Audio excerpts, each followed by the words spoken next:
नमस्कार, news flash में आपका स्वागत है। बढ़ते हैं आज की खास खबरों की ओर।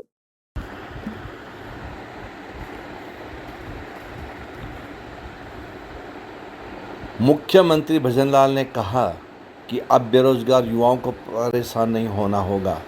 रिक्त पदों की हर माह समीक्षा करके भर्तियां निकाली जाएगी। कॉलेज और विश्वविद्यालय में भर्ती प्रक्रिया जल्द शुरू की जाएगी। विभागों से रिक्त पदों की सूचना मांगी गई है। इसका कैलेंडर तैयार किया जा रहा है। जैसे ही कर्मचारी रिटायर होंगे तत्काल उनकी जगह पूरी की जाएगी ताकि बैकलॉग ना बढ़े। मुख्यमंत्री भजनलाल शर्मा अखिल भारतीय राष्ट्रीय शैक्षिक महासंघ के 62वें प्रांतीय अधिवेशन को संबोधित कर रहे थे। उन्होंने कहा कि पिछली सरकार ने आनन फानन में राजसेस के तहत कॉलेज खोल दिए। इनकी जांच के लिए उच्च स्तरीय कमेटी गठित की गई है। कमेटी की रिपोर्ट के आधार पर उचित निर्णय लिया जाएगा।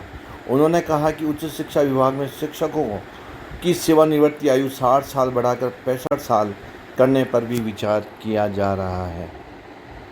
आपका परिचय और इस प्रोग्राम के बारे में आप क्या कहना चाहेंगे? जी, मैं राजस्थान विश्वविद्यालय के राजनीति विज्ञान विभाग में विभागाध्यक्ष और प्रोफेसर के पद पर कार्यरत हूँ। अखिल भारतीय राष्ट्रीय शैक्षिक महासंघ के तत्वावधान में 62वां प्रांतीय अधिवेशन जयपुर में संपन्न हुआ और जो कि काफ़ी सारगर्भित और महत्वपूर्ण था। बहुत बड़ी संख्या में पूरे राजस्थान के कोने कोने से प्रत्येक महाविद्यालयों से लगभग सभी विषयों से संबंधित शिक्षक उसमें उपस्थित थे। बहुत भारी उसमें गैदरिंग थी, भारी संख्या में माननीय शिक्षक उपस्थित थे। और केवल शिक्षक उपस्थित नहीं थे बल्कि उस कार्यक्रम में लगभग आधी सरकार उपस्थित थी। माननीय मुख्यमंत्री महोदय स्वयं भी उपस्थित थे, उच्च शिक्षा मंत्री भी उपस्थित थे, स्पीकर महोदय भी पधारे थे, माननीय कुलपति महोदय हमारी प्रोफेसर माननीय अल्पना कटेचा जी भी उपस्थित थी। इसके अलावा अन्य विश्वविद्यालयों से कुलपति भी पधारे थे और इसमें बहुत ही गंभीर विषयों पर मंथन हुआ जिसमें शिक्षकों और शिक्षा जगत से जुड़ी हुई समस्याओं पर विचार विमर्श किया गया। नई राष्ट्रीय शिक्षा नीति को लागू करने में आ रही समस्याओं पर विचार विमर्श किया गया और उसके समाधान के प्रयास किए गए, जिसमें मुख्यतया शिक्षकों संबंधित समस्याएं और विद्यार्थियों को किस प्रकार से शिक्षा से उनके जागृति की ओर कैसे ले जाया जाए, इस दिशा में इसमें प्रमुख निर्णय लेने के लिए सरकार से आग्रह किया गया।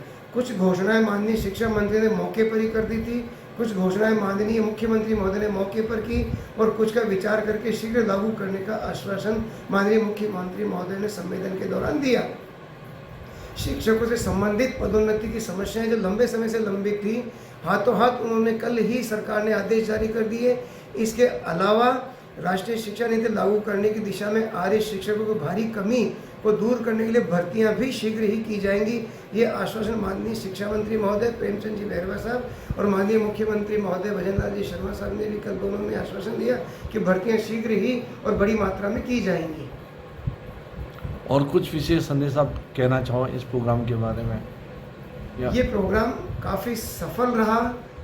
इससे शिक्षा जगत में, उच्च शिक्षा में आमूलचूल परिवर्तन आने की संभावना है। शिक्षक वर्ग और सरकार दोनों कंधे से कंधा मिला करके साथ काम करेंगे तो नई राष्ट्रीय शिक्षा नीति जो कि केंद्र सरकार के सपना है एक कि राष्ट्रीय शिक्षा नीति सफलतापूर्वक लागू हो, ये सफलतापूर्वक लागू होगी, ऐसा मेरा विश्वास।